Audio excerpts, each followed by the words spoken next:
So sustainable, it's a very wide and loose word. It's funny, when I launched the line, I didn't really know that word sustainable. I wasn't using it. I was using the word thoughtful, but obviously it then came around to be a big point of view. And of course what I was trying to do was sustainable.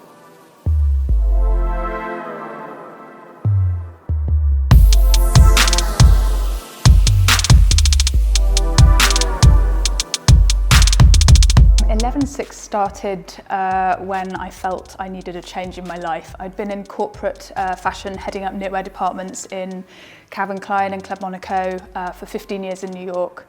And I took a personal trip to Peru, and I saw before me what could become a very compelling brand. So I would be inspired by something to start a collection. And then I create a palette based on my inspiration. From there, I start creating and developing fabrics and stitches. You know, knitwear is creating the fabric from scratch, so it's a little bit like a recipe. I'll then start sketching into ideas, using the fabrics from swatches, seeing what worked. It's definitely a very planned and executed collection. We have to be sustainable in that point of view. We've got Nordstrom's, we've got Shopbop, Saks and Bloomingdale's. So that comes after people have got faith that you really are a legit knitwear line that can deliver. So the way we're sustainable is in a few ways. We know where our work is going. We work, it's women supporting women, which in turn we're helping the community, and in turn helping the family and the towns develop, from giving them work. Going back to the word thoughtful, everything we do, we try to be, environmentally thoughtful. We can't eliminate shipping completely because we need to get the collection here, but, even down to the way I develop the line, there's barely any dropout. It's really considered. We might lose one style because it just didn't work or it doesn't feel right in the end, but we develop very leanly. We're not overdeveloping lots of samples. It's very much a thoughtful process. We've tried to come back to a point to create a brand that is meaningful because of, it's timeless, it's something to keep, it's not throwaway. So that's why I think we stand out.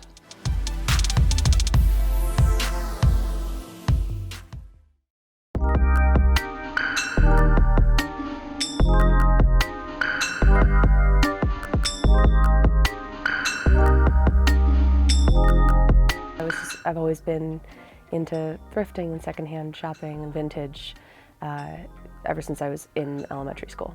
Around the corner was where we began, and it had been a consignment store for about 8 years, so the town really supports consignment and likes it, and I've definitely benefited from the history of that space, but we were there for 3 years, and then we're here now. I think moving to this space was a big step.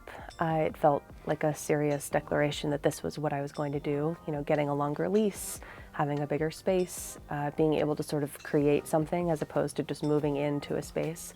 My creativity is not just about looking at you and being like, I'm going to put stuff on you. It's about talking to you and finding out, what do you need? What does your life require?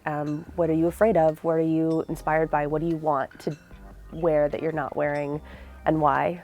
A lot of things, there's some things can just be for fun. They can just be for you. And I think that when you're buying things secondhand, there's more of an opportunity for that.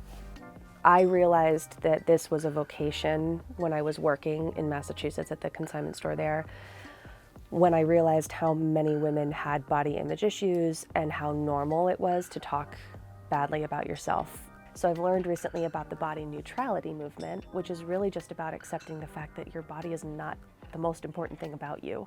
You are allowed to feel neutral about your body.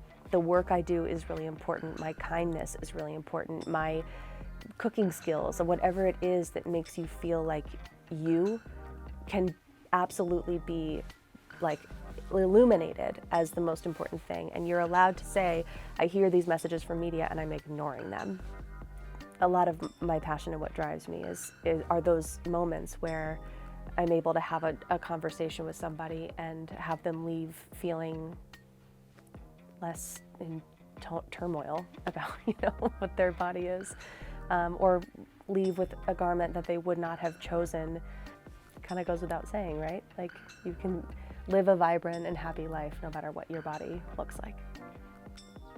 I think that there's a sense of camaraderie and community that you don't see many other places. There is such diversity of age and income in this area that I think really brings a colorful life to the community that I think is sort of invaluable, and something I've really learned from and come to love.